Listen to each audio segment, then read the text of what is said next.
Makarenya kenda neno ka James Batika nyende ko wi ano ka ada bendo tingo bade malo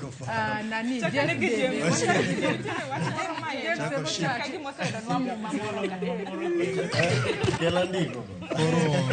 kachako adhi woyo kuom points te maji owacho adhi chako gi Silas mowacho ni starting up a family after nikech life must continue koro Silas ananyang'isi ni japap nikech how comes japap tiende nango en wawach nango manya wach minya wache go japap ni yero nyiri koro nikech how comes you'll start up a family and you know jonyuolni ose puonji michopo kumichope no kasto kiyudo tich ni chako familia to pokineno ka poki at least you have not considered that your parents, your dad and mom are okay. That should be the first point to be considered before even starting up a family. Kata ka in ginyako onegi ngise ni podi tulia once at least do something constructive ma parents a parent can at least see itimo gimoro koro wenga die matin modi James atiemo ragi Silas adhi kuom James mawacho ni mental health kawacho ni million ni akaw loan mar million maybe I might be worth that million koro okanya kaw ni 1 million ni amiyo nikech no maybe I'm worth that money that I'm giving my parents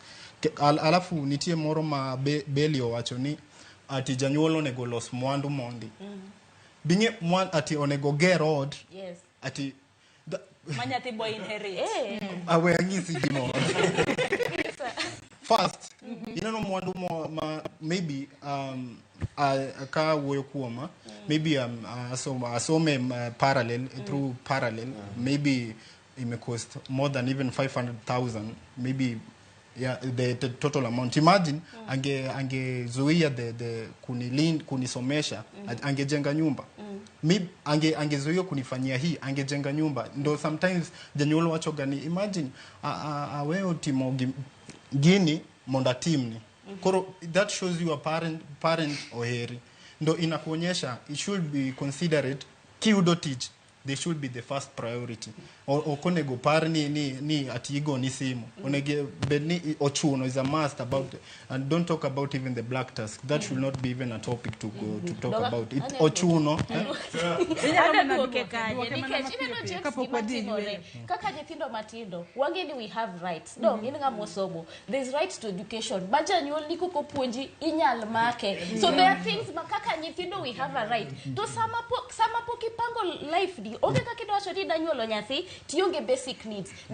gi nyaki provide mama no food shelter and clothing maja nyuolni ok nyawacho ni awege rot nikech ada puonjo nyathi kapoko paro puonji kata kapoko paro nyuoli nyaka bedni en gi those 3 basic needs to koko puonji be nyaka make because every child has a right to education koro gigieki it's back to the parent in kapoko itako family ni ensure that you are capable of taking care of that family uduto makuro makaparo